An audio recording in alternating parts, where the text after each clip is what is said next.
Seja muito bem-vindo, né, seguidores, ouvintes do canal Mesa de Debates. Vai começar mais uma entrevista, né? Eu sou Guilherme e o tema de hoje vamos falar, né, novamente, né, sobre o pensamento e a atualidade de Leon Trotsky, mas não ficar somente no revolucionário russo, né, que foi uma importante figura da história da humanidade, mas também, né, conversar um pouco, né, das tendências trotskistas, né, do pensamento de Trotsky que surgiram pós, né, o assassinato, né, do revolucionário russo, né. E hoje eu estou aqui, né, com o Bernardo, né, para a gente fazer esse bate-papo, né. Então, Bernardo, antes da gente começar, por favor, se apresente. Tudo bem, Guilherme? Boa tarde. Bom, meu nome é Bernardo Cerdeira, eu sou da direção nacional do PSTU, sou jornalista e eu tenho um trabalho que é uma série sobre Trotsky, uma série de vídeos que se chama Trotsky, Vida, Obra e Luta, que está disponível no canal do PSTU, do YouTube, né? E é fruto de um trabalho de pesquisa e de investigação sobre exatamente a trajetória de Trotsky. Perfeito, né? Então, Bernardo, tempos, né, complicados que nós vivemos, né? E eu acho que é a importância, né, da gente pensarmos uma nova sociedade alternativa à sociedade capitalista que tá aí, né? Nesse sentido, eu faço a seguinte pergunta para você. Qual que é a importância da gente retomar o pensamento de Trotsky nesse momento de crise? Olha, existem vários aspectos da obra de Trotsky, do pensamento dele, que hoje tem uma atualidade muito grande. Uma delas é num dos livros mais importantes de Trotsky, que se chama O Programa de Transição, que foi o programa apresentado e votado no Congresso de Fundação da Quarta. Ele dizia que as condições objetivas para a revolução estão mais do que maduras, ou seja, já começaram a apodrecer. O que ele queria dizer com isso? Que o capitalismo, nessa época que a gente chama de imperialista, né, é um capitalismo que já não oferece para a humanidade nenhum futuro. E nem o presente nós podemos dizer que resolve alguns dos problemas da humanidade, que é o contrário, só os agrava. Então, a pandemia é mais uma demonstração disso. Quer dizer, é fruto da destruição da natureza pelo capitalismo, né? E ela destrói a humanidade, né? Você vê os milhões de pessoas que, de fato, foram assassinadas pelo capitalismo. A ciência já tinha condições, hoje em dia, de evitar e de resolver qualquer problema, qualquer pandemia como essa, e como está demonstrado pela existência de vacinas, e, no entanto, o capitalismo continua sendo um elemento de barbárie dentro da situação da humanidade. Então, primeira lição que eu diria é que Trotsky é mais atual do que nunca, porque ele previu que, se o capitalismo continuasse, a situação da humanidade iria cada vez mais em direção à barbárie. Ele retomava aquela célebre disjuntiva de Rosa Luxemburgo, né? Socialismo ou barbárie. Isso o Trotsky assumia como sua. Tá? Esse é um aspecto. Outro aspecto que é muito atual é que Trotsky foi aquele único dirigente revolucionário depois da Revolução de Outubro que colocou a perspectiva de uma revolução socialista mundial para acabar com essa barbárie capitalista. Então, ele elaborou a teoria da revolução permanente, que durante o século XX se mostrou muito atual, com as revoluções na China, na Iugoslávia, em Cuba, em revoluções de todo o mundo. O século XX foi um século cheio de revoluções, né? E hoje continua mais atual do que nunca, em todas aquelas mobilizações, como a gente vê atualmente na Colômbia, na Palestina, no Chile, nós vemos aí presente a ideia de uma revolução permanente que enfrente o capitalismo. E depois, nós podemos dizer também que Trotsky, ao fundar a Quarta Internacional, ele deu uma perspectiva de continuidade para as ideias de Marx e de Engels e de Lenin. Ou seja, ele defendeu a herança do marxismo revolucionário, né, e deu uma perspectiva para que essa herança fosse levada à prática pelas gerações futuras. Então, são algumas das contribuições de Trotsky que continuam vigentes hoje em dia. Sim, no programa de transição, né, acho que uma das colocações mais célebres do Trotsky e que faz parte do pensamento trotskista, como você muito bem disse, é a questão da crise de direção. A gente, aqui no Brasil, hoje, para a gente, né, dar um exemplo mais concreto, podemos falar de uma crise de direção do proletariado? Eu acho que sim, com certeza. Mas é importante a gente entender o que significa essa crise de direção, porque muita gente identifica essa crise de direção pelo fato de que hoje as organizações revolucionárias são muito débeis, são muito fracas, né? Mas isso é uma parte do problema da crise de direção. Na verdade, a crise de direção ela começa pelo fato que depois da Primeira Guerra Mundial, com a traição da social-democracia, da Segunda Internacional, com o fato da social-democracia passar para o lado da burguesia em cada país que lutou na Primeira Guerra, e depois, principalmente, com a traição do stalinismo, né? Na verdade, o que aconteceu é que as direções do movimento operário, do movimento de massas em geral, se transformaram em burocracias que a gente pode chamar de contra-revolucionárias, ou seja, são grandes partidos, grandes sindicatos que, ao contrário de lutar pelo socialismo, de lutar pelas necessidades históricas do movimento operário, passaram a lutar para preservar o capitalismo e trair as revoluções. Então, a existência desses grandes partidos, grandes direções sindicais, que lutam contra os objetivos históricos do movimento operário, contra o socialismo e lutam para preservar o capitalismo, é que provoca a crise de direção.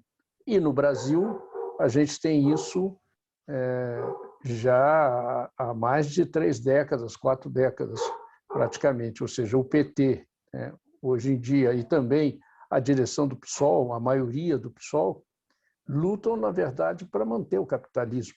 O PT agora está se propondo a fazer uma frente ampla com todos os setores da burguesia brasileira, né, segundo, vamos dizer assim, com a justificativa que é preciso derrotar Bolsonaro, mas, na verdade, está fazendo uma frente viável para governar com a burguesia, né? E essa é a essência da crise de direção. A fraqueza das agrupações revolucionárias, ela é, na verdade, a outra cara da moeda da existência desses fortes aparatos.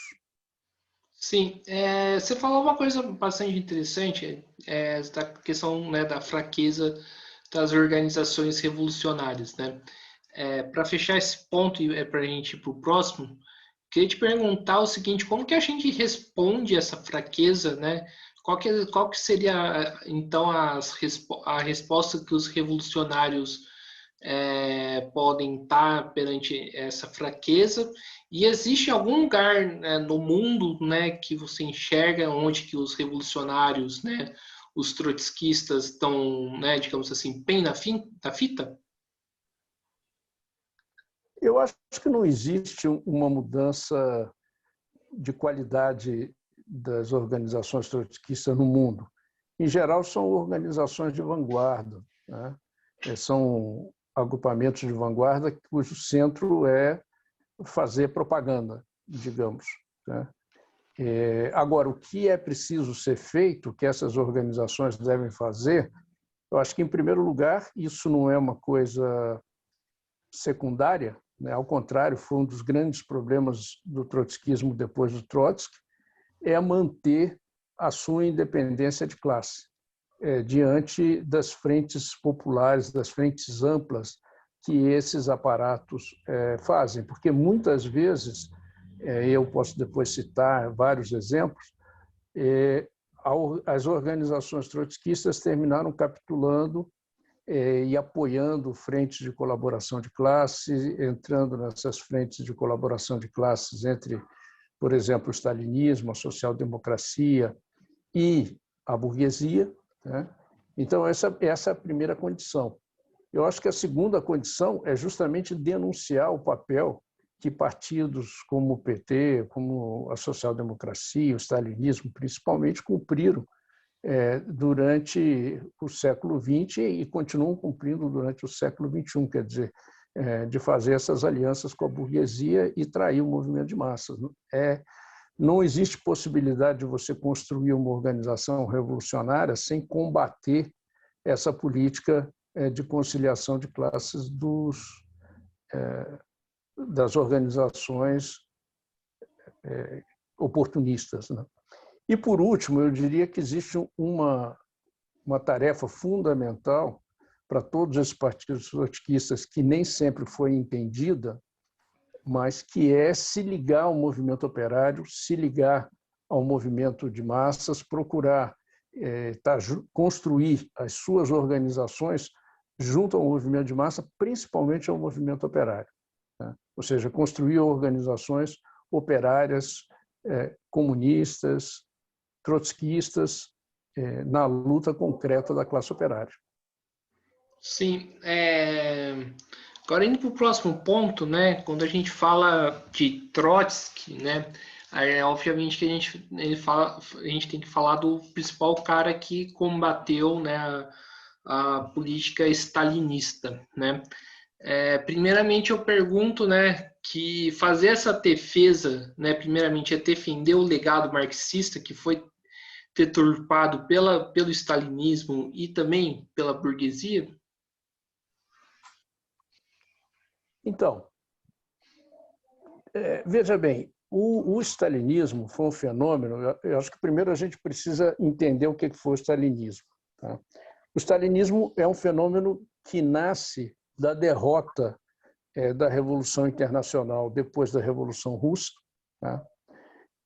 A partir de 21, 23, a onda revolucionária que se deu depois da Primeira Guerra, ela reflui, tá? As revoluções da Europa, principalmente a Revolução Alemã, são derrotadas, tá? E isso teve uma importância fundamental porque a União Soviética ficou isolada, né, de toda a possibilidade da eclosão de uma revolução socialista nos países adiantados da Europa. A Revolução Russa não só ficou isolada, mas enfrentou uma situação de extrema penúria, de destruição do país com a Guerra Civil, né? E, inclusive, com a morte do melhor que existia na vanguarda operária. Cerca de 1 milhão de operários foram mortos na Guerra Civil, defendendo a Revolução. Então, nessa situação de isolamento, de crise econômica, de atraso cultural, porque a União Soviética se baseava num país que já era atrasado quando era um país capitalista. Então, nessa situação extrema, surge uma burocracia que era exatamente o produto, tá, desse retrocesso, né, da Revolução. E, com o tempo, esse produto de retrocesso da Revolução se transformou numa burocracia contra-revolucionária. Não foi um processo imediato. Nós podemos dizer que ele durou aproximadamente uns 10 anos, tá? E para degenerar completamente o partido e para degenerar completamente a Internacional. Mas foi se transformando numa burocracia que, em 1934, era tão contra-revolucionária que essa burocracia assumiu o papel de carrasco, de exterminador de toda a vanguarda revolucionária que tinha feito a Revolução. Então, o stalinismo chegou a exterminar aproximadamente 1 milhão de comunistas, de gente de esquerda, de ativistas do movimento operário, porque essa burocracia não podia conceber nenhum tipo de oposição dentro da União Soviética. E a principal corrente que foi alvo da burocracia stalinista foi a corrente trotskista, foi a oposição de esquerda. Então, veja, essa tarefa de extermínio que a burocracia stalinista assumiu tinha também o sentido de cortar o fio de continuidade do marxismo revolucionário desde o manifesto até os dias de hoje. Porque o stalinismo usurpou a herança tanto da Revolução Russa, quanto do marxismo, quanto da continuidade do movimento operário comunista internacional. Então, se arvorou como se fosse o herdeiro dessa tradição. E isso era uma ameaça enorme para que as ideias originais de Marx, de Engels, fossem completamente deturpadas, porque esse foi o papel do stalinismo. Então, o que Trotsky faz, e por um lado, foi a luta para combater essa burocracia, foi uma das principais bandeiras que ele assumiu quando começou a oposição de esquerda lá atrás na União Soviética. Ele continuou isso com a oposição de esquerda internacional e depois com a fundação da Quarta. Foi combater, desmascarar, denunciar esses crimes do stalinismo. E, por outro lado, manter viva a herança e a continuidade do marxismo revolucionário. Certo. Hoje no Brasil, né, eu ando percebendo, e não é de hoje, né, um certo crescimento, né, de gente simpatizante ao Stalin, né, inclusive comprando um mercado por lebre, né, e eu queria que você falasse um pouco em relação a isso, né? Se você enxerga, né, que existe um crescimento, né, de gente que simpatiza pelo Stalin, né, enxerga o Stalin, né, como um cara que vai, né, digamos assim, fuzilar os caras da direita, né? Ou se eu estou precipitado nessa minha análise? Eu acho que não. Eu acho que existe um certo crescimento e um certo atrativo. Isso se deve a vários fatores, na minha opinião. Primeiro, vamos entender uma coisa. Quando o stalinismo, os regimes stalinistas da União Soviética, do leste europeu, né, caíram em 89, 90 e 91, nesses anos, aproximadamente na virada da década de 80 para a década de 90, o stalinismo ficou tremendamente desprestigiado. Primeiro porque se viu que havia um repúdio das populações desses países ao stalinismo. Inclusive, também na China isso aconteceu, só que o movimento foi derrotado lá no massacre da Praça Tiananmen, mas ficava claro que era uma ditadura sanguinária que provocou um tremendo massacre. Então, havia um repúdio ao stalinismo. Esse repúdio também tinha que ver com o fato de que foi a burocracia stalinista que restaurou o capitalismo em todos esses países, inclusive China, União Soviética, a Europa do Leste, Cuba. Todos esses países hoje em dia são países capitalistas, em que o mercado e a propriedade privada prevalecem. Não existe planificação da economia, nem nada disso. Então, o stalinismo estava desprestigiado, mas com o tempo, na situação que a gente vê hoje, 30 anos depois, isso mudou, e por vários fatores. Acho que um primeiro fator é que a população desses próprios países da União Soviética, por exemplo, da Europa do Leste, as contradições do capitalismo e o retrocesso que o capitalismo provocou nas condições sociais dessa população fizeram que houvesse uma certa nostalgia do tempo anterior. Tá? Ou seja, mesmo que os regimes stalinistas não tivessem nada a ver com o socialismo, tanto do ponto de vista econômico, porque não existiam nenhuma das condições necessárias do socialismo, de avanço das forças produtivas e etc., da eliminação, quanto do fato de que eram ditaduras e que o Estado era um Estado burocrático e muito mais forte do que seria o natural. No socialismo, o Estado deve desaparecer gradualmente. E na União Soviética e nesse país acontecia exatamente o contrário. O Estado se transformou numa ditadura cada vez mais feroz. Então, apesar disso, né, o capitalismo mostrou contradições tão grandes. Né? Por exemplo, a expectativa de vida na União Soviética baixou desde a época anterior à queda do stalinismo para agora. Então, há uma certa, digamos, nostalgia desse outro período anterior. Muitos setores dizem, bom, era melhor. Isso é um problema.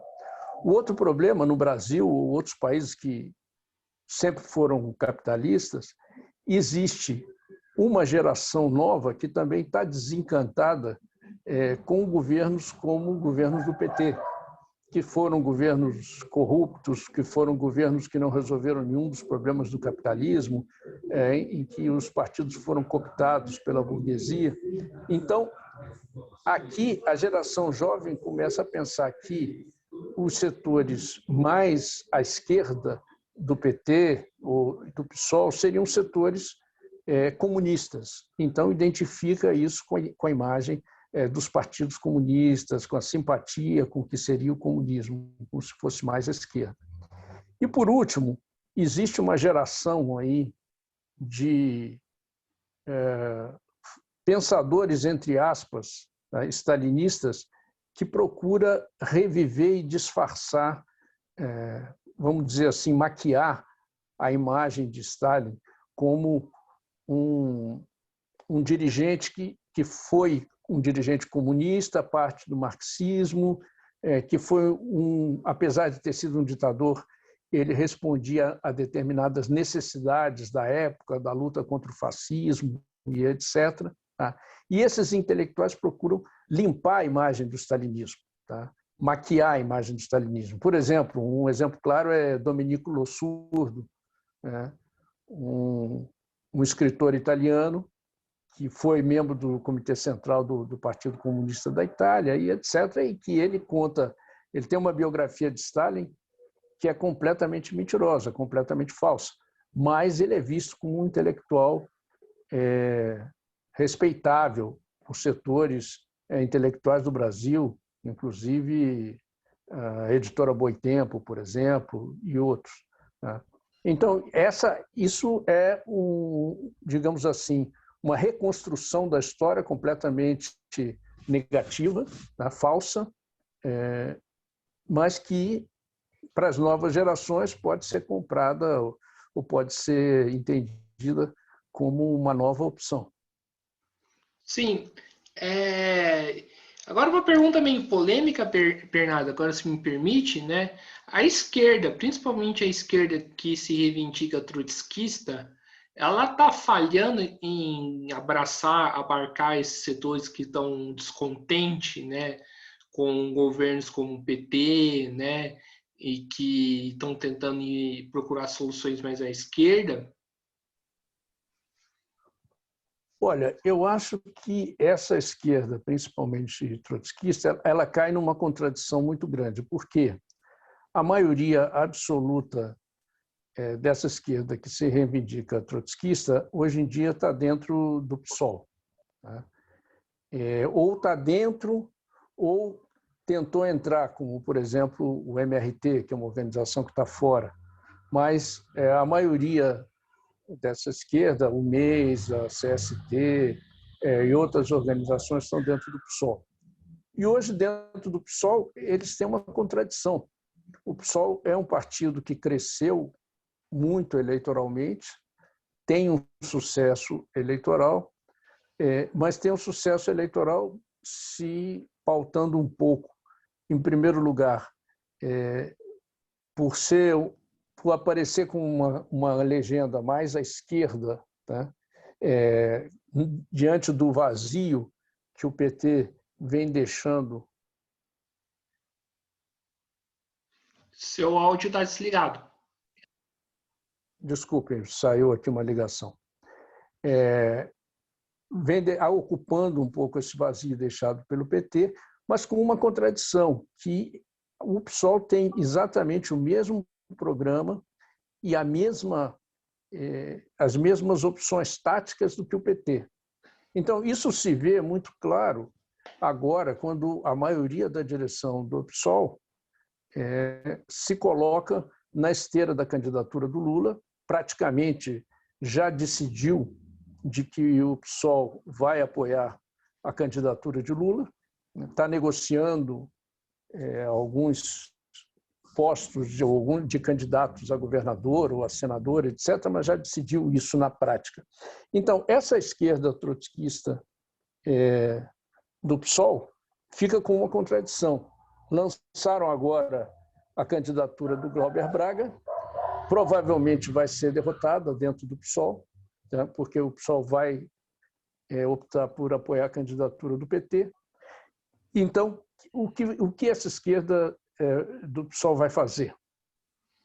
O correto, na minha opinião, seria que rompesse com o PSOL e fizesse ou um partido mais à esquerda ou começasse a trabalhar um partido independente, né? Que essa organização, por exemplo, se juntasse com o PSTU na construção de qualquer alternativa mais à esquerda e etc. No entanto, ela está presa dentro da armadilha, vamos dizer assim, que é o PSOL, que, na verdade, o PSOL funciona como um puxadinho do PT. É um partido que vai a reboque do PT, na sua maioria. Então, esses grupos trotskistas têm essa contradição tremenda. Sim, mas pelo que eu me lembre, né, o PSTU também já tentou fazer um partido em conjunto com o PSOL. Na verdade, foi quando começou a ruptura do PT, que foi a expulsão dos 3 deputados, né, Babá, Luciana Genro, também a Luiz Helena e etc., nós propusemos uma unificação com esse grupo, que ainda não era PSOL, mas uma unificação com determinadas condições. Ou seja, nós propusemos um tipo de partido, né, que tivesse um programa revolucionário, né, que tivesse uma organização centralizada democraticamente, ou seja, nós propusemos um partido revolucionário.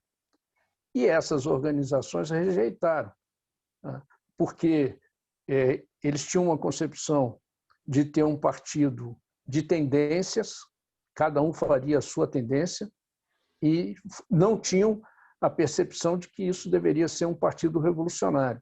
Então, isso foi prévio à formação do PSOL. Então, eles se decidiram para formar o PSOL e nós não embarcamos nesse tipo de partido, porque nós não concordamos com esse tipo de partido. Nós defendemos que um partido operário, para ser verdadeiramente um partido operário, um partido socialista, tem que ser um partido revolucionário, um partido de militantes que lute pela Revolução Socialista. Essa é a concepção do PSTU. Sim, mas não faria nem sentido, né, fazer alguma espécie de entrismo no PSOL?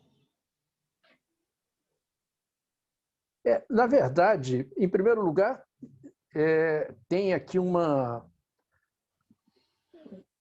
confusão na nossa opinião. Nenhum desses grupos faz entrismo no PSOL. Por quê? A tática do entrismo, que foi uma tática elaborada por Trotsky na década de 30, significava o seguinte: significava uma organização revolucionária entrar por um curto período numa organização, num aparato contra-revolucionário, como o PS, no caso, poderia ser o caso do PT aqui, nós fizemos entrismo no PT, mas entrar com o objetivo de constituir uma ala esquerda e romper com o partido. Ou seja, na verdade, o entrismo só tem sentido quando você fala de entrismo e de sair do partido. Então, veja bem,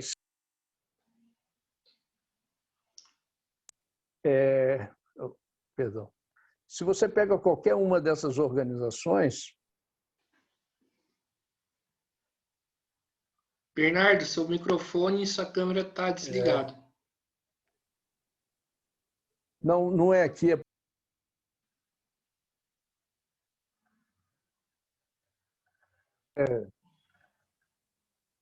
Eu estou tentando bloquear aqui essa chamada. Já bloqueei, eu acho. Espero que sim.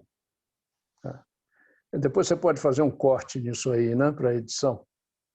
Vamos tentar ver se consigo. Mas acho que não prejudicou muito a nossa conversa. Tá, então eu estava falando que entrismo só tem sentido se ao mesmo tempo você tiver uma previsão de sair desse tipo de organização. Então você pode pegar qualquer uma dessas organizações, como o MES, por exemplo, ou a CST, se você faz a conta desde o período em que esses grupos entraram no PT, e depois o período que estão no PSOL, que já tem 17 anos, certo? E se você soma com um período que estão no PT, que são mais 12 ou 13 anos, então são 30 anos de estar junto, de estar dentro de uma organização burocrática. Então não é entrismo isso. Isso é ser parte de uma organização burocrática. Na verdade, são parte principalmente por motivos eleitorais, para poder eleger deputados e porque é a única viabilidade que você tem hoje de um pequeno grupo eleger um deputado, estando dentro de um partido guarda-chuva, digamos, que alberga vários grupos, né? Então, para nós, isso não é entrismo. Entrismo seria entrar, se juntar a uma corrente de esquerda que tivesse um peso importante e depois sair.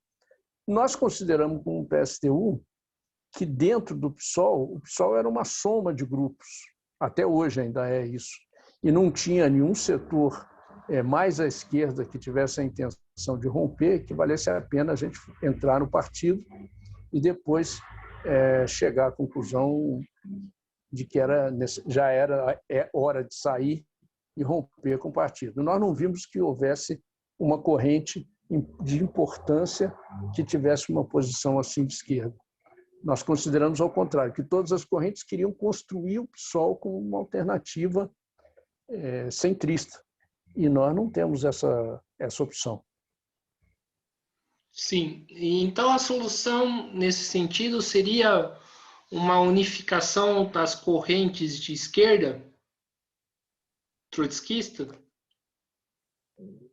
Olha, nós sempre estamos dispostos a discutir a unificação, a aproximação com qualquer grupo revolucionário, sem dúvida nenhuma. Nós estamos a favor, o PSTU sempre defendeu a reconstrução da Quarta Internacional e a reorganização dos revolucionários em todos os países. Hoje, nesse momento, nós temos diferenças muito importantes que, na verdade, não permitem essa unificação, porque essa unificação ela tem que se dar em torno de questões programáticas centrais para a realidade de hoje, né? E que tem que haver uma conjunção de ideias para esse programa. Não pode ser simplesmente a unificação do grupo porque é trotskista e reivindica o programa de transição, porque isso é uma generalidade para a época. É preciso que exista uma confluência em pontos de acordo para um programa concreto para o mundo e aqui para o Brasil. Isso hoje em dia não existe, por exemplo. Esses grupos estão dentro do PSOL há 30 anos, como eu falei, e nós não estamos a favor de ter essa posição em relação ao PSOL. A nossa posição em relação ao PSOL é de denúncia que eles estão indo para uma frente popular, uma frente ampla, uma conciliação de classes com o PT. Então, uma posição oposta. Né? Nós estamos a favor da construção de um partido revolucionário independente. E esses grupos não estão a favor disso, estão a favor de continuar no PSOL. Né? Só aí são duas diferenças fundamentais que dizem aonde que a gente vai se localizar ou não. Se esses grupos rompessem com o PSOL, seria muito bem-vindo começar uma discussão em torno de qualquer tipo de aproximação com eles. Nós estamos muito abertos a isso. Mas primeiro tem que haver o mínimo de uma concordância geral sobre isso. Sim, Bernardo, acho que seria muito interessante você falar, né? Você falou de vários grupos trotskistas e que não tem concordância. Tipo, para a gente aqui que é da área, que conhece, a gente sabe, né, qual que é a diferença de cada qual corrente. Mas para o ouvinte, né, que não conhece, né, essa enorme gama que virou o trotskismo, né, pode achar que, né, as correntes trotskistas são quase tudo a mesma coisa, né? Eu queria que você explicasse um pouco, né? Tá certo que isso aí daria um tema para uma outra entrevista, mas eu queria que você explicasse um pouco as divergências entre as correntes. Como você disse, é muito complicado explicar isso numa entrevista breve, né?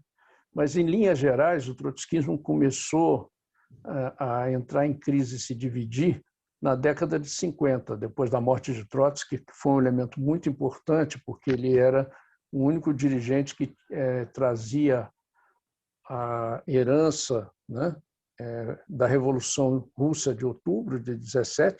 Ele tinha a experiência de ter sido um dos dois principais dirigentes da Revolução, e isso foi um golpe muito importante para a Quarta.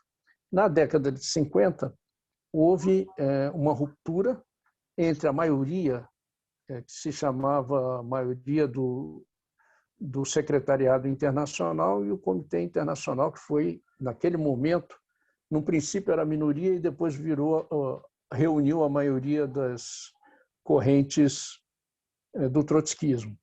Essa diferença tinha que ver com dois temas. Tá? O principal deles era uma apreciação da maioria de que os partidos comunistas iam ser obrigados a ter um papel progressivo e fazer uma guerra de guerrilhas, inclusive no mundo inteiro, porque iria explodir a Terceira Guerra Mundial. Então, baseados nessa análise, a maioria votou fazer um entrismo sui generis, quer dizer, um entrismo nos partidos comunistas do mundo inteiro. Isso significava se submeter a uma estrutura dos partidos comunistas que era uma estrutura totalmente burocrática, centralizada, e significava desaparecer como organização trotskista independente durante décadas. Isso aí levou a uma revolta de várias organizações que se recusaram a entrar no Partido Comunista. Né? E, por outro lado, era a outra cara da moeda dessa política, era uma política de capitulação a todo tipo de direção nacionalista burguesa, pequeno-burguesa, que promovesse, que tivesse a cabeça de algum movimento de massas. Isso se deu, por exemplo, na Revolução Boliviana de 52, a maioria do Secretariado Internacional apoiou o governo do movimento nacionalista revolucionário de Paz Extensoro, que era o movimento burguês. E, com isso, se perdeu completamente a possibilidade do Partido Trotskista Boliviano, que era muito forte, né, de chegar a ter um papel de liderança na Revolução Boliviana. Isso foi só um exemplo. Depois disso, no Ceilão, houve a entrada do Partido da Quarta no governo de Frente Popular e por aí afora. Então, as duas diferenças fundamentais eram essa posição em relação aos partidos stalinistas, aos partidos comunistas da época, e a posição em relação a todo tipo de direção nacionalista burguesa ou pequeno-burguesa. Essas diferenças foram gerando depois outro tipo de diferenças de diferentes correntes trotskistas, né? E depois, atualmente, as correntes trotskistas que existem no Brasil, principalmente, foram fruto de divisões em uma das tendências da Quarta Internacional, que era a Liga Internacional dos Trabalhadores, que é a corrente que até hoje o PSTU pertence, né? Mas, por exemplo, o MEIS e a CST, que estão no PSOL, vêm de rupturas da Liga Internacional dos Trabalhadores, né? E na década de 90. E essas rupturas tinham que ver com algumas diferenças primeiro, sobre a posição que deveríamos assumir em relação ao leste europeu, à União Soviética e aos outros países, se já tinha havido uma restauração capitalista ou não. Isso foi uma das diferenças. Outra das diferenças em relação à posição que deveria se ter em relação às eleições, a participação nas eleições democrático-burguesas, se nós deveríamos fazer frentes permanentes de esquerda, tipo frentes com o PC. Outras das diferenças, se o tipo de internacional que a gente devia construir deveria ser um tipo de internacional centralizada democraticamente ou não. Essa série de diferenças foram levando a rupturas dentro do movimento trotskista. Sim, o PSTU é de uma corrente, né, iniciada, né, pelo Moreno, né? Eu queria agora entrar nesse assunto. Primeiramente, quem é Moreno? Então, Moreno foi um dirigente trotskista argentino que começou a militar na década de 40, em 1944 aproximadamente, né? Ele era de 1924, então ele é muito jovem. Ele teve uma compreensão que o movimento trotskista na Argentina, na década de 40, era um movimento intelectual que se agrupava nos cafés da Argentina, que seria, digamos, os bares da época, né? Então, era um movimento intelectual que fazia reuniões de propaganda, reuniões intelectuais, e ele não concordava com isso. Ele, na compreensão dele, o movimento trotskista deveria se construir na classe operária, né? Então, ele, com um grupo de jovens, bem jovens, alguns secundaristas e alguns com 20 anos, 21 anos, ele se dirigiu à periferia de Buenos Aires, na cidade de Avellaneda, e Avellaneda é uma cidade onde estavam, né, hoje é diferente, mas onde estavam algumas das maiores fábricas, dos maiores frigoríficos da Argentina. E ele se implantou lá, fundou o Grupo Operário Marxista, o GOM, né, e a partir desse momento começou a construir uma organização operária. Ele foi, numa época, foi assessor dos primeiros sindicatos, do Sindicato da Carne, do Sindicato de Têxteis, né, e começou essa organização aí. No princípio, como ele disse, era uma organização que ele chamou de trotskismo bárbaro, porque era uma organização que tinha muito poucos contatos com a Quarta Internacional, que a Quarta Internacional tinha sido destruída praticamente na guerra. Depois ele começa a participar da Quarta Internacional, mas, infelizmente, o que ele diz é que o Secretariado Internacional não só teve essa política de capitulação às direções nacionalistas burguesas e pequeno-burguesas e ao próprio PC, como, a partir da ruptura de 52, a Quarta Internacional isolou o movimento trotskista na América Latina, promovendo como responsável pelo trotskismo da América Latina um dirigente argentino que se chamava Posadas. E esse dirigente construiu uma espécie de seita muito oportunista, que se chamou a Quarta Internacional Posadista depois, que ficou famosa por causa da história dos discos voadores, de acreditar nos discos voadores, etc. Mas na verdade, era uma seita, mas que bloqueou e provocou uma dispersão em todo o trotskismo latino-americano. Então, Moreno construiu uma organização internacional que ficou por fora da Quarta durante alguns anos, durante uma década mais ou menos. Tá? Ela se agrupou junto com os trotskistas norte-americanos do SWP no chamado Comitê Internacional. Depois, em 63, 62, 63, houve a reunificação do trotskismo por um período no SU, ou pelo menos da maior parte do trotskismo, e o Moreno construiu dentro do SU, ele entrou para o Secretariado Unificado, de novo, e construiu uma espécie de oposição, principalmente ao que nós chamávamos na época os desvios guerrilheiristas, porque a maioria do SU apoiou as táticas de foco guerrilheiro que eram incentivadas ou impulsionadas pelo Che Guevara e por várias outras organizações. E nós estávamos em oposição a isso e construímos uma fração dentro do SU. Então, em 79, diante do apoio do Secretariado Unificado à Frente Sandinista, depois que a Frente Sandinista constituiu um governo de frente popular, um governo burguês na Nicarágua, o SU começou a apoiar esse governo e nós nos opusemos e então houve uma ruptura definitiva. A partir daí nós construímos a Liga Internacional dos Trabalhadores. Então Moreno foi quem construiu essa corrente internacional, que construiu a Liga Internacional dos Trabalhadores depois. O PSTU tem uma história muito antiga no Brasil. Nós viemos justamente dessa corrente internacional que o Moreno construiu.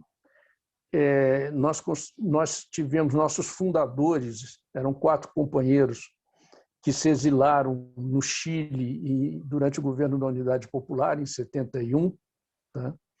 E militaram no Chile durante 2 anos até o golpe.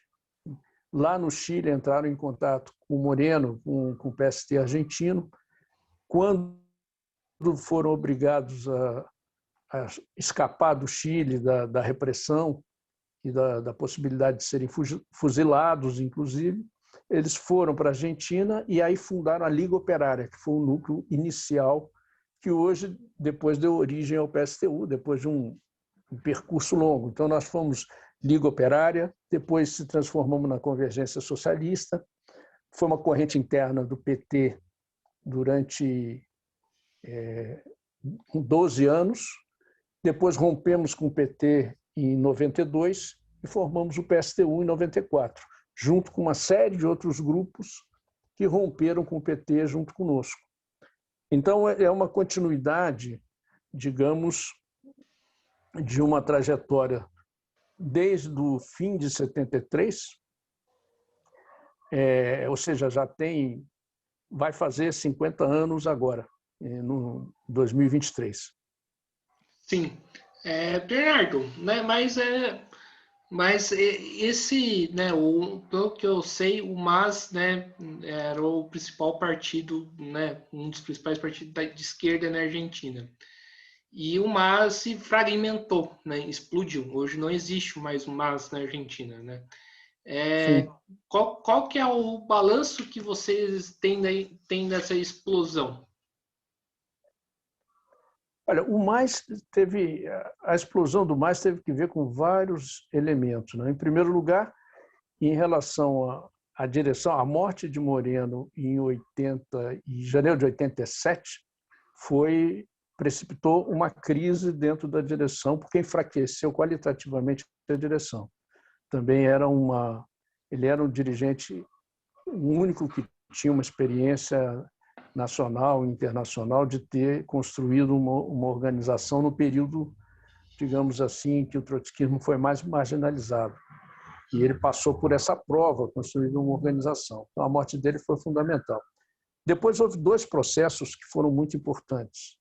Primeiro, o problema da crise do stalinismo e da queda dos regimes stalinistas no leste provocou uma série de diferenças em relação ao significado dessa crise. Então, algumas organizações diziam que o trotskismo tinha passado pela prova da história e outros que não tinham passado pela prova da história. Surgiram, inclusive, correntes que diziam que na verdade, nunca havia sido um Estado operário, que nunca tinha sido um Estado operário burocrático, e que era simplesmente uma burocracia. Há setores do trotskismo até que dizem que era um capitalismo de Estado, e etc. E esse debate surgiu dentro da Internacional, inclusive com alguns dizendo que era preciso repensar a forma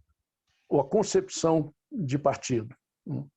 Depois surgiu um problema que nós achamos que foi o principal, que foi a mudança da política do imperialismo em relação aos regimes ditatoriais. O imperialismo começou já na época de Moreno, na década de 80, uma política que a gente chamava de reação democrática, quer dizer, incentivar, abandonar a política das ditaduras, né, que tinha sido vigente na América Latina durante toda a década de 60, de 70, enquanto durou a Guerra Fria, né?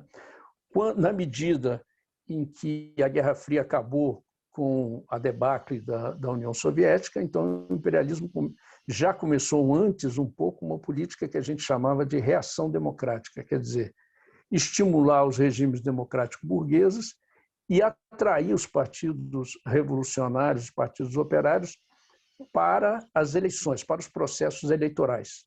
Isso aconteceu em todo o mundo e isso atingiu o trotskismo de uma maneira bastante forte. Nós caracterizamos que a maioria dos partidos trotskistas no mundo começou a dar uma importância central ao problema eleitoral e a possibilidade de obter postos de deputados, como eu tinha feito essa crítica antes ao problema do PSOL.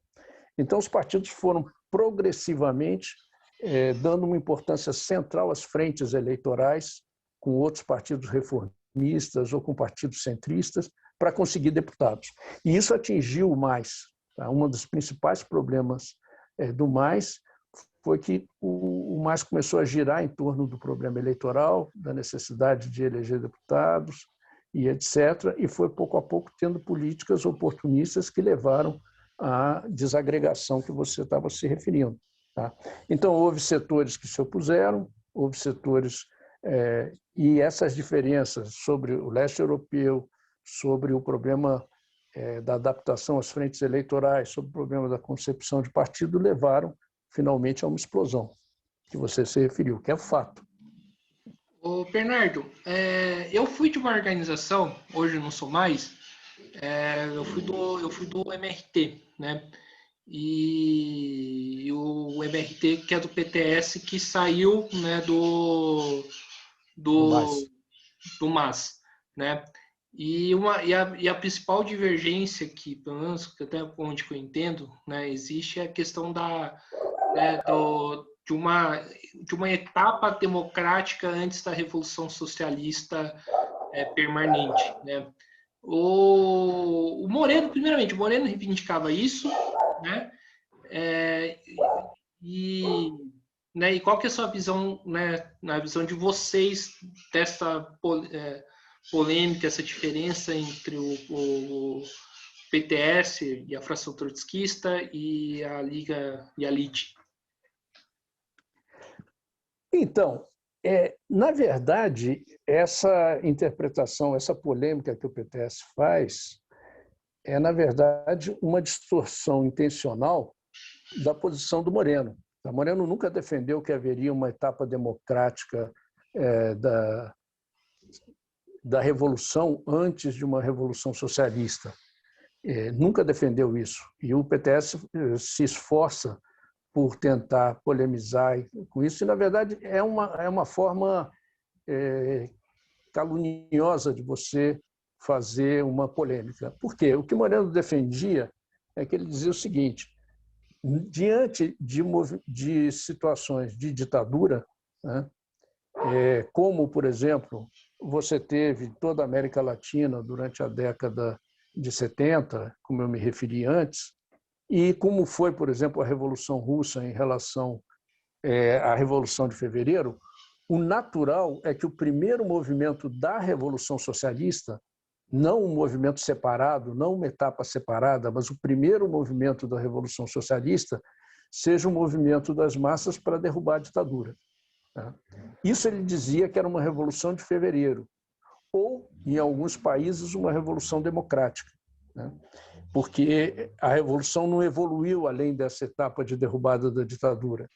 Então, ele dizia, essa etapa em que as massas se voltam para derrubar a ditadura, ela pode evoluir em dois sentidos. Ou ela pode evoluir para a continuidade da própria Revolução Socialista até a derrubada de qualquer regime capitalista e a tomada do poder por um partido revolucionário. Então, nesse sentido, não haveria descontinuidade entre a Revolução de Fevereiro e a Revolução de Outubro, ou seja, é a mesma Revolução Socialista que, num primeiro momento, derruba a ditadura e, num segundo momento, derruba qualquer tipo de governo burguês, ou ela pode ser derrotada, e, nesse caso, ela se limitou a derrubar uma ditadura e depois ela foi derrotada e não chegou a derrubar o governo burguês que substituiu a ditadura. Essa etapa, isso que ele faz é baseado, inclusive, nos escritos de Lênin, né? Se você lê os escritos de Lênin de 1917, né? Logo depois das teses de Abril, nas próprias teses de Abril, ele diz: nós estamos num período de transição. Houve, e que período de transição foi esse? Ele diz: a Revolução Democrática já foi concluída com a derrubada do czar, nós entramos num período de transição em que, a partir do momento que ele situou em julho, com as jornadas de julho, ele diz: a única opção que existe aqui ou é a Revolução Socialista, operário-socialista, dirigida pelo nosso partido, o Partido Bolchevique, ou é a contra-revolução da camarilha militar, que naquela época foi representada pelo Kornilov, etc. Moreno se baseou nessa análise da Revolução Russa, mas ele nunca disse que deveria haver uma etapa democrática da Revolução que fosse uma longa etapa democrática de estabilidade democrática, como defendiam os mencheviques.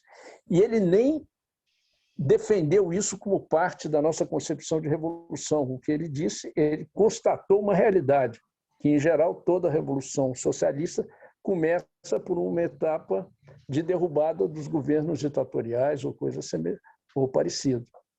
Então, na verdade, é uma polêmica que foi falsificada num determinado momento, com objetivos de questionar o morenismo e etc., etc., mas que ela, na verdade, está se baseando numa falsa polêmica conosco. Sim, mas você falou você falou disso tudo, né? Mas pelo que eu tenho uma concepção, né, da própria teoria da revolução permanente, né, é que as etapas democráticas, né, ocorrem ao decorrer da revolução socialista, né? E você citou a Revolução de Fevereiro. A Revolução de Fevereiro não seria uma tentativa, né, dos mencheviques, de um setor da burguesia democrática, de tentar desviar a revolução do percurso que ela tomou posteriormente? Não, na verdade foi o contrário. A Revolução de Fevereiro ela existiu e os mencheviques não dirigiram a Revolução de Fevereiro, nem nada disso. A Revolução de Fevereiro foi uma revolução espontânea, entre aspas, ou seja, porque ela foi desencadeada pela classe operária de Petrogrado. A vanguarda dessa classe operária de Petrogrado foram, na verdade, os operários bolcheviques, que não estavam organizados no partido, mas eram a maioria da classe operária de Petrogrado, mas foi uma revolução que não teve uma direção partidária. Depois que o czar caiu, então aí que existe a confusão, mas é muito importante a sequência, né? Essa revolução que foi feita nas ruas, que começou pela manifestação das mulheres, porque a manifestação das mulheres do 8 de março, na Rússia era feita em fevereiro. Tá? Por isso foi uma revolução em fevereiro, porque o calendário era outro. Mas foi na manifestação do Dia Internacional das Mulheres, que na Rússia era em fevereiro, que começou a Revolução contra o czar, Revolução de Fevereiro. Começou com uma manifestação de 50 mil, depois foi uma greve das operárias têxteis de Petrogrado. Essa greve se estendeu e se transformou numa greve geral em Petrogrado, com manifestação de rua durante uma semana, e derrubou o czar. A partir daí, os mencheviques, os socialistas revolucionários, reconstroem os soviets e entregam o poder ao príncipe Lvov e aos cadetes. Mas isso se dá depois. Então, o desvio da revolução se dá porque as massas, em maioria, elegem os representantes mencheviques e socialistas revolucionários para o soviet, e esses representantes entregam o poder para a burguesia. Mas a Revolução de Fevereiro em si foi uma revolução espontânea, para derrubar o czar, que era o objetivo de todo mundo, era acabar com o regime do czar, a ditadura. Exatamente.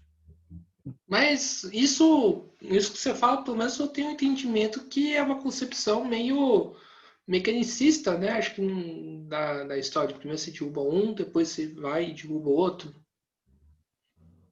Mas não entendi. Mecanicista, como assim? Mecanicista. Não entendi. Tá, isso não, a gente não cairia no risco de cair numa concepção mecanicista. Primeiro eles estão lá para derrubar o czar e depois tipo a gente vai e faz o próximo passo. Não, porque a necessidade de você derrubar um governo ditatorial, um governo odiado pelo povo, é natural no momento que esse regime é o principal inimigo da população. Tá? Por exemplo, hoje seria fantástico, e eu acho que você concordaria comigo, se nós conseguíssemos mobilizar milhões de pessoas para derrubar Bolsonaro. Tá? E seria natural que, num primeiro momento, fosse um movimento de massas para derrubar Bolsonaro, como houve, em certa medida, um movimento para derrubar a ditadura ou para derrubar Collor. Tá? O que as massas pensariam que, no lugar de Bolsonaro, poderia governar o país? O natural seria se encaminhar, por exemplo, ao PT, a Lula. Tá? Seria o natural, porque é a direção reconhecida do movimento. Também foi o que aconteceu. Todos esses dois movimentos são dois movimentos naturais. Primeiro, combater e derrubar o inimigo principal do movimento operário, do povo e etc. E esse seria os governos de ultradireita, de ditadores, etc. Tá? Se esse objetivo é alcançado, a derrubada do governo, né, a tendência natural é que as direções mais conhecidas do movimento tenham uma preponderância no primeiro momento. É preciso que o movimento de massas, o movimento operário, faça uma experiência com essas direções, né? Que foi o que aconteceu de fevereiro a outubro na Revolução Russa. Então, mas para resumir, podemos discordar sobre isso, se isso é mecânico ou não. Só estou dizendo que isso aconteceu na história. Tá? Na maioria das revoluções, em todas as revoluções, foi assim que aconteceu. Não quero dizer que é o único caminho, mas é o que aconteceu na maioria. Mas isso pode ser uma discussão ou não. Mas o que eu quero dizer é que Moreno estava discutindo, né, qual seria a dinâmica de uma revolução. Né? Ou seja, que ela começaria pelo aspecto, em geral, começa pelo aspecto democrático, de luta contra um governo ditatorial, um governo odiado, ou um governo de ultradireita e etc. Né? E depois pode levar a tomada do poder por um partido operário, se esse partido existe, se ele é forte, ou pode ser derrotado, ou, em algumas situações excepcionais, pode levar a uma outra direção. Mas o que ele estava falando era da dinâmica da Revolução Socialista, não de duas revoluções totalmente separadas por uma etapa democrática. Se você lê os livros dele, ele fala claramente, explicitamente, isso aí é a dinâmica da Revolução Socialista, não existe uma fase intermediária. Tá? Sim. Mas agora, vamos. As polêmicas, obviamente, que são importantes, mas acho que é também importante a gente discutir as questões mais práticas também, né? O que tem sendo feito hoje para reconstruir a Quarta Internacional? Então, já houve várias etapas em relação à reconstrução da Quarta Internacional. Na LIT, eu posso falar da organização que eu pertenço, certo? O PSTU pertence à LIT, a Liga Internacional dos Trabalhadores. A LIT, nós já fizemos vários movimentos nesse sentido. No começo dos anos 2000, nós fizemos um movimento que se chamou um Comitê de Coordenação, CORCOM. Em função disso, nós, inclusive, fundamos uma revista, Marxismo Vivo. Essa iniciativa teve como objetivo, primeiro, se unificar com um grupo, ou com dois grupos da União Soviética, da Rússia já, porque já era depois de 91, da Rússia, da Federação Russa, da Polônia e também da Ucrânia. Tá? E, junto com isso, participavam outras organizações trotskistas, como, no começo, o WRP, que foi uma organização da Inglaterra, né?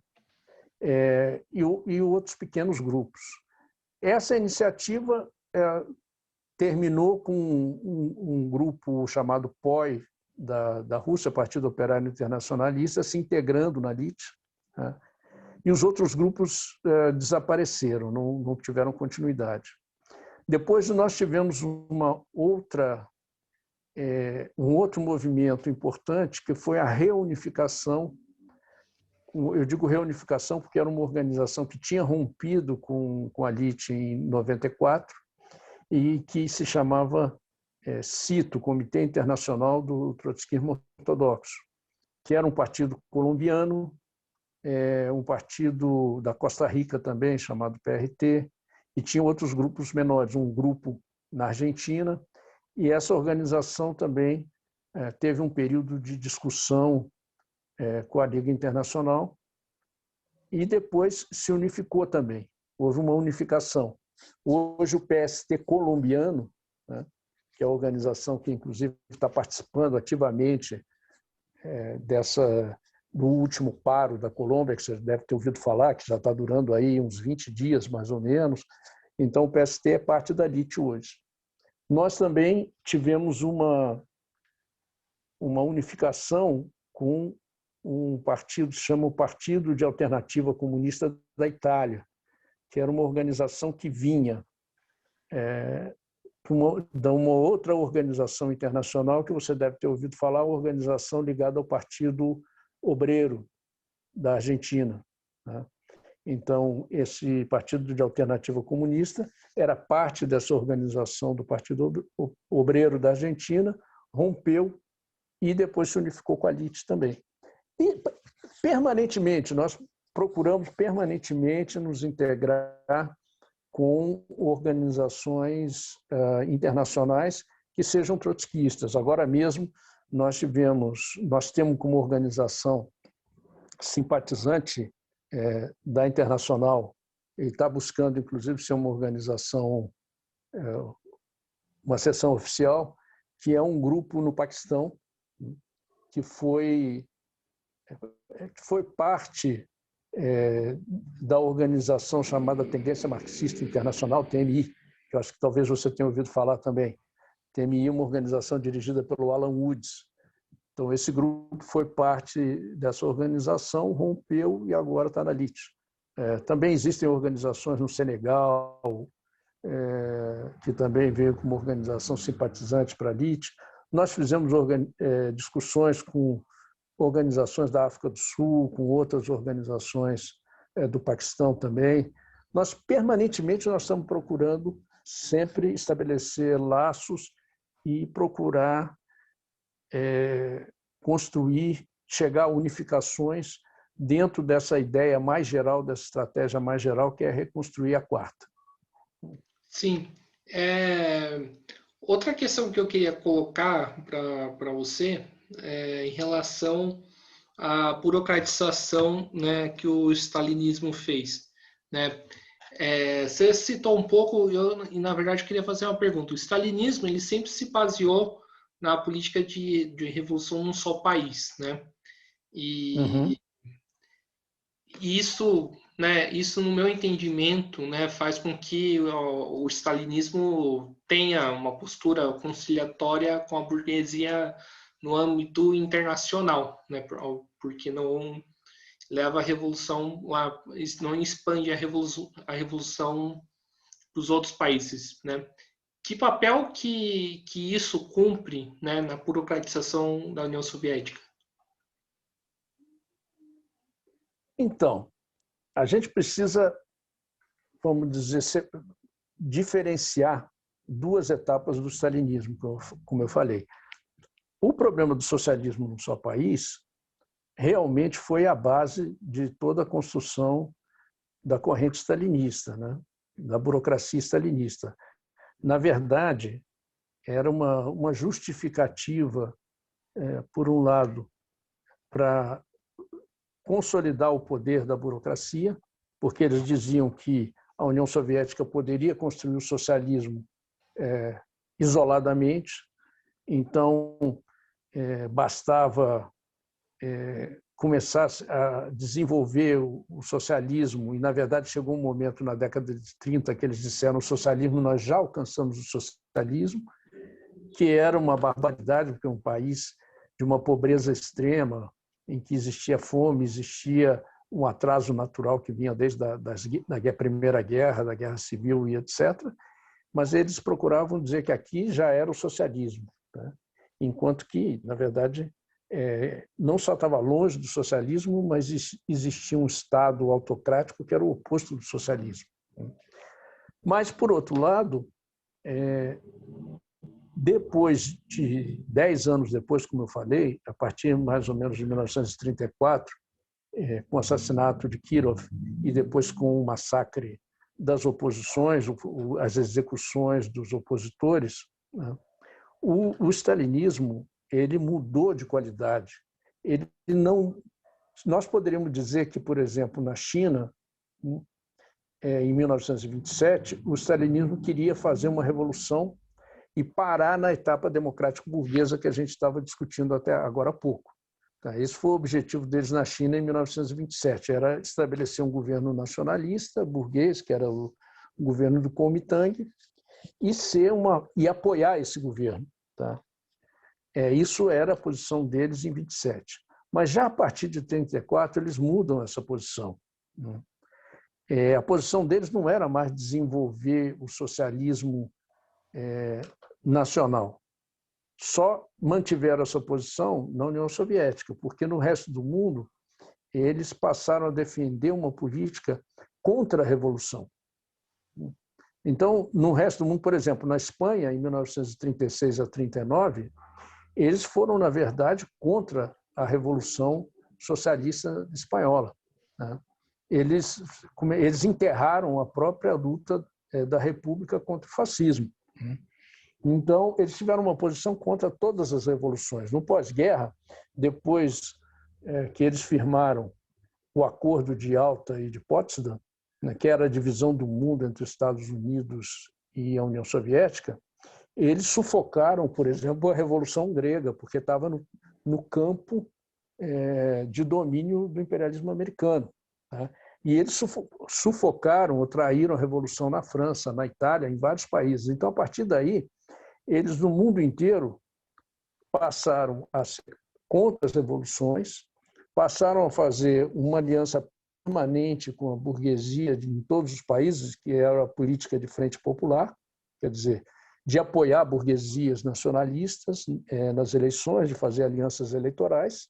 Então, foi uma política de manter o capitalismo em todos os países. Onde eles não puderam evitar isso, né, e foi o caso de países onde a revolução foi tão profunda que eles não puderam evitar esse tipo de postura, no caso a China, a Iugoslávia, depois Cuba, tá? Eles trataram de controlar os estados que foram formados com essas revoluções, de transformar essas revoluções em estados burocráticos. Tá? Então, o problema do socialismo num só país foi uma concepção fundamental para a construção digamos, do stalinismo, tá? Com certeza, mas a partir de um determinado momento da década de 30, ele foi derivando cada vez mais para uma posição puramente capitalista, contra-revolucionária. Sim. Ou seja, que o socialismo no nosso país era só fachada, era só um rótulo. Entendi. Bernardo, estamos chegando aqui no final de uma entrevista do canal Mesa de Debates. Quero primeiramente agradecer você por ter aceitado o convite, né? Eu achei que essa discussão foi muito boa, né? E peço para você fazer as considerações finais.